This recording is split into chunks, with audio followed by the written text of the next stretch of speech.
예, 더운 날씨에 이렇게 공간 세기를 계엄과 탄핵 이후에 우리는 어디로 가야 할까라는 주제에 모임에 함께 해주셔서 너무나 감사드립니다. 오늘 이렇게 모이고 나서 떠올려 보면 지난 12월 3일, 2024년 12월 3일 윤석열 씨가 계엄령을 선포했습니다.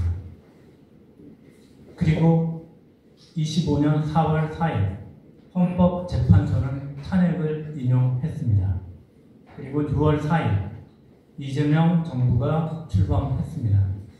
이 모든 시간을 떠올려 보면 넷플릭스에서 이런 드라마를 보면 이건 개연성이 떨어져서 도저히 볼 수 없는 드라마보다 더한 드라마가 우리 안에 펼쳐진 것 같습니다.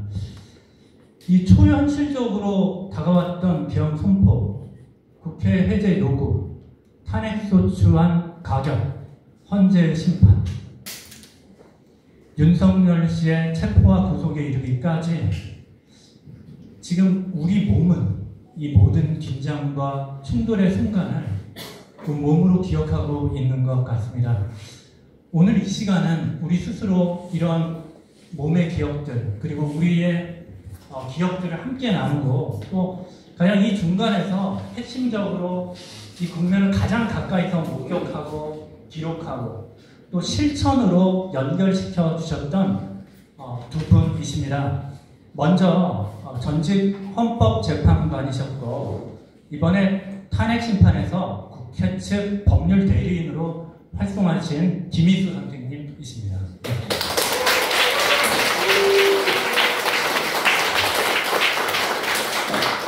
네. 다른 한 분은 서울대학교 법학전문대학원 교수, 지금은 명예교수시고요. 계엄 전국 내내 SNS를 통해 날카롭고 명료한 법적 해석을 제시해 주셨던 한인섭 선생님이십니다.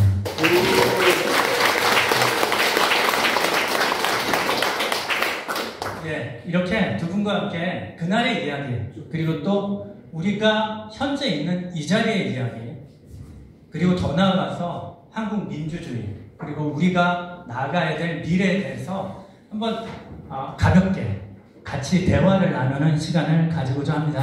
제가 질문하고 이렇게 대화하는 중에서도 이 플로어에 계신 청중께서 언제든지 손 들고 가볍게 질문해 주시고 하면 우리가 짧게 끊어가면서 대화하는 그런 시간을 가질 예정입니다. 먼저 사실은 계엄날을 전 떠올리면요, 딱 떠오르는 게 제가 설거지하고 있는데 저희 와이프가 저를 부르더라고요. 여보, 윤석열이 계엄했어 이러는 거예요. 그래서 제가 미쳤어? 이러고요. 저희 와이프한테 농담을 해도 이런 농담을 하냐고 그랬는데 그러고 나서 화면을 딱 보니까 꿈꾸고 있는 것 같은 거예요. 그 얘기를 딱 들었어요. 꿈꾸고 있는 것 같았는데 그러고 나서 이제 유튜브나 이런 거 접하고 이러고 있어서 이제 이게 도대체 어떻게 돌아가는 건가 싶었는데 그때 제가 SNS, 페이스북을 딱 열었는데 그때 사실은 딱 뭔가 방향성을 제시해주는 얘기, 그 언어가 있었습니다. 언어가 뭐였냐면 이건 내란이다, 내란범이다 라고 딱 이게 누가 딱 찍어서 얘기를 하는데 사실 저도 법률가긴 한데 저도 헌법을 잘 안 보기 때문에 잘 모르겠는데 뭔가 잘못된 건 알겠는데 이렇게 그 결정을 못 내는 타이밍에 누군가 딱 그렇게 얘기를 해주니까 방향이 딱 정해지더라고요. 그 페이스북이 사실은 한인석 선생님의 페이스북이었습니다. 그 이후로 사실은 제가 요 기간 내내 제일 애독한 게 한인석 선생님 페이스북이었던 것 같아요. 그래서 그날 무슨 생각으로 이렇게 글을 쓰시게 됐는지부터 먼저 한인석 선생님께 질문을 드리고 싶습니다. 네, 반갑습니다. 우리 작년 12월 2일 날 뭐 했는지 기억나세요? 12월 1일 날 뭐 했는지 기억나세요? 네, 나잖아요. 근데 12월 3일 밤 10시 반 그 위에 시각각 자기 기억에 남고 아까 뭐 12월 7일 그 다음 4월 4일 이 날짜가 하나는 기억이 나게 되는데 가만 생각해 보니까 우리가 그 시대를 온몸으로 살았다. 이제 온몸으로 살면서 헤쳐나갔기 때문에 날짜 하나하나가 인각이 되어 있고 날뿐만 아니라 시간도 기억이 다 남아요. 근데 10시 반 이전에 뭐 했는지는 뭐 대충 뭐 했는지 모르겠는데 저는 뭐 이걸 쓱 보는데 윤석열이 개업했답니다. 뭐 그래. 또 가짜뉴스, 또 가짜뉴스. 그 다음에 정말 미쳤네. 그 다음에 아니 그렇게 미쳤네. 그러고 할 수가 없는 게 어마어마한 이제 그 사건이 이제 밀려오는 상태. 이제 제가 1980년에 대학 4학년이었는데 그 기억이 확 나면서 내가 대학로는 닫겠구나. 그 다음에 시내 중심가에 다 탱크가 들어오겠구나. 그 다음 방송국이 다 점령 당에서 앵무새 방송만 내보내겠구나. 그게 이제 개헌이잖아요. 모든 게 올스톱 되고. 근데 사람 확 당황스러운 중에 그게 함몰되어서는 안 됩니다. 근데 딱 이야기하는 투가 너무 험악한 용어들이 막 나오더라고요. 평소에 하고 싶었던 용어들이 전혀 검열 없이 개혁을 했으니까 마음대로 이야기할 수 있다 라고 한 것이 준비가 혹시 덜 된 것 아니냐 이런 것하고, 그 다음에 방송을 완전히 장악해야 되는데 5.16이나 5.17 같으면 방송을 장악하면 신문 몇 개, 방송 한 3개만 딱 틀어막으면 되거든요. 근데 지금 방송이 지금 몇 개야? 지금 100만 개가 넘잖아요. 각각의 방송국 하나씩 지금 차리고 있잖아요. 이 100만 개를 어떻게 통제하지?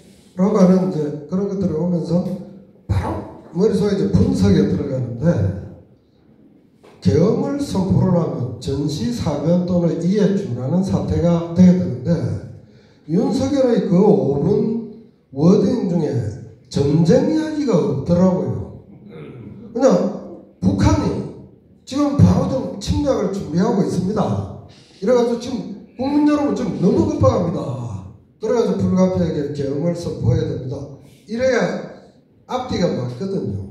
그런데 야당하고 상관리에 대한 막 종북 세력 공격만 하면서 계엄 요건 성립이 안 되네 이러면서 막 건프를 찾았어요. 찾아서 보니까 요건 성립이 안 되잖아. 그리고 이것은 요건이 전혀 성립 안 된 가운데서 이렇게 선포를 하게 되면 이거는 바로 이제 그냥 계엄이 이제 법에 안 맞아가지고 해제돼야 된다는 게 정도가 아니라 이게 바로 그 내란의 행위가 바로 시작되겠네. 그래서 계엄과 내란이 연결시키고 계엄과 탈핵이 연결시키고 그 30분 사이에 계엄, 해제, 그 다음 탄핵, 내란이라는 그걸 모아보니까 대통령의 헌법 파괴라고 하는 게 되더라고요. 그래가지고 이제 올렸는데 올린 직후에 이제 그 계엄 포고령 제1호가 나왔어요.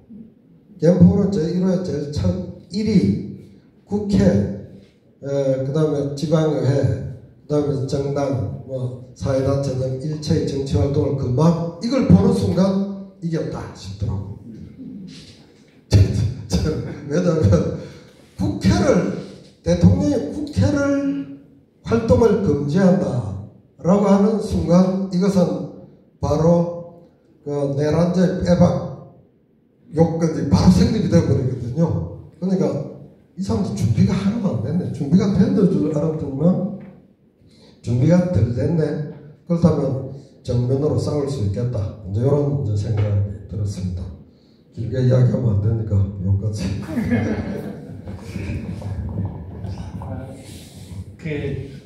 이 글 쓰신 과정, 이제 어떻게 보면 이 글을 이렇게 쭉 써 내려가셨잖아요. 그 글을 쓰는 과정에서 이게 뭐랄까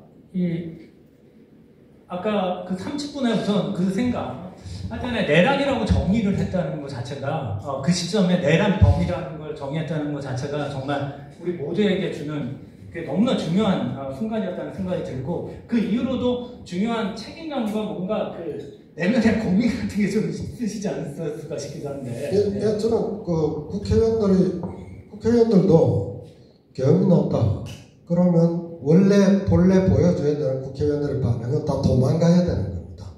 여의도 근처가 아니라 여의도에서 가능한 떨어진 대로 다 도망가는 게 자기 생존을 위한 모습인데, 그 전에 이제 계속 계엄이 선포될지 모른다라고 하는, 그 다음에 김용현 등 그럴 리가 없다 이런 공방전 과정에서 만약 계엄이 일어난다면 나는 혹은 우리는 어떻게 해야 될 건가에 대한 가상의 시뮬레이션이 좀 작동했던 것 같아요.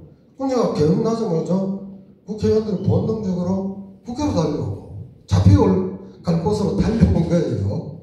그 다음에 보좌관이 한 500명, 국회 행정직원이 한 500명 정도가 순식간에 거기 들어오게 되는 이제 그런 것은 이제 윤석열 팀으로서는 전혀 기대하지 않는 것인데, 저는 이제 그 30분 사이에 정리해서 올린 그걸 보고 국회의원들이 나중에 엄청 고마워하더라고요.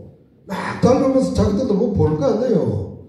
근데 계엄이 요건이 성립 안 된다, 해제가 돼야 된다, 여기까지를 알고 왔는데 이게 바로 내란의 요건이 바로 성립되고 바로 탄핵할 수 있다는 것까지 머릿속 진도가 나갈 수가 없죠. 근데 그걸 1, 2, 3, 4, 5, 6, 7 정리되고 요 방향이 다라고 해가지고 힘이 훨씬 더 이제 자신이 생기잖아요. 그런 식으로 왔는데, 저 자신은 1980년 대학을 보내면서 그 다음 이제 이런 그 무도한 정권의 시대가 다시 와서는 안 돼야 되겠다. 이거 87년, 95년 하면서 95년에 전두환 노태우에 대한 이제 그 내란과 군사 반란 그렇게 해가지고 이제 추대고 처벌되었을 때 그걸 위한 법리를 열심히 따듬고 연구를 한 기본 지식이 가득 쌓여 있었습니다. 그러니까 그게 나중에 사태 규정을 바로 할 수 있었는데, 기본 준비가 지적 준비가 충분히 안 돼 있으면 이야기가 그렇게까지 갈 수는 없고, 그 다음에 이제 거기에 마지막에 보면 군인과 경찰은 지금 조금이라도 가담을 하면 내란자의 공범이 되니까 경거 동조하지 마시오. 군인과 경찰을 아끼고 싶더라고요. 그래가지고 그때 보통 경거망동하지 마시오 이렇게 얘기하는데, 망동이라고 들으면 기분 나쁘잖아요. 그래서 경거 말을 싹 바꿔가지고 경거 동조하지 마시오 이렇게 해가지고 그 위기의 국면에 한 사람 한 사람이 자기 존중감을 가지면서 자기 판단을 하나는 그때그때 내려서 할 수 있도록 해야 되겠다. 그게 오늘 11시에 이야기한 말씀처럼 연결될지 모르겠는데, 아주 존중하는 가운데서 한 사람 한 사람 자기 판단들이 모여가지고 순식간에 돌파해야 된다고 생각합니다. 너무 참 인상적인 순간들이었던 것 같습니다. 이어서 제가 김희수 선생님께 한번 질문 드리고 싶은데요. 사실 어떻게 보면 박근혜 씨 탄핵 재판 할 때는 재판반으로 재판하던 입장에 계셨는데, 갑자기 이제 이번 윤석열 씨 탄핵 재판에서 법률 대리인이 되셔가지고 이제 활동을 하시면 우선 좀 불편하지 않으셨습니까? 그건 불편할 일은 전혀 없었고요. 제가 사실은 12월 17일인가 국회 처벌부터 탄핵소추 대리인단으로 와서 활동을 해줄 수 없겠느냐 그런 이야기를 듣고 우선 학교 관계자들하고 좀 제가 조선대학교 이사장을 맡고 있어서 학교 관계자들하고 상의를 하고 법인 관계자들하고 상의를 했더니 이런 일만큼 뭐 학교에는 신경 쓰지 말고 가서 일을 해주는 게 공익에 부합하는 일이다. 뭐 저도 그런 생각을 가지고 있었지만 그분들이 같은 생각을 해주어서 맡겼느라고 하고, 제가 사실은 우리가 77년도에 사법시험 합격해서 79년도에 변호사 자격을 얻었으니까 그때쯤이면 뭐 변호사 등록을 하든지 뭐 나중에 뭐 기회가 되면 변호사 등록을 했어야 되는데 전혀 변호사 등록조차도 안 하고 제가 거기 조선대학 법인에 내려가 있었습니다. 그렇기 때문에 그 잠깐 사이에 변호사 등록을 해야 되고 또 개업 신고를 해야 활동을 할 수 있는 이런 그래서 이게 뭐 한 열흘 정도밖에 그 시간이 없어서 12월 27일 날이 일회 변론 준비기로 지정이 됐었기 때문에 그 안에 맞춰야 되는데 이게 저희들 같이 이제 헌재 재판관을 하고 법원 판사를 하는 사람들은 헌재하고 대법원에 뭐 증명서를 받아야 됩니다. 무슨 할 때 비리가 있었느니 무슨 문제가 될 만한 이런 것에 대한 그 증명서를 받아서 제출해야 되기 때문에 헌재는 바로 해주던데 대법원은 좀 시간이 걸리더라고요. 제가 헌재 재판관에 나와서 그건 바로 해주는데 대법원은 좀 시간을 걸려서 막 여러 가지 독촉을 하고 또 변협 자체에도 시간이 좀 걸립니다. 이게 변협에서도 그런 모든 서류를 갖춰서 자기가 소속해야 될 지방 변호사회가 결정이 돼야 되고 또 대한 변협에서 다 등록이 돼야 되기 때문에 그런데 그것도 좀 여러 가지로 좀 빨리 좀 해달라고 부탁을 해서 겨우 그 26일 날 12월 26일 날 모든 절차를 마치고 개업 신고까지 하고 27일 날 첫 변론길에 나갈 수 있었습니다. 그런데 제가 뭐 이거 가는 것을 뭐 어색하게 생각한 건 아니고 사회자처럼 제가 해야 될 일이라는 생각을 가지고 이것이야말로 제가 공익을 위해서 해야 될 일이다 이런 생각을 가지고 이 탄핵 소추 대리인으로서 이 재판에 임했습니다.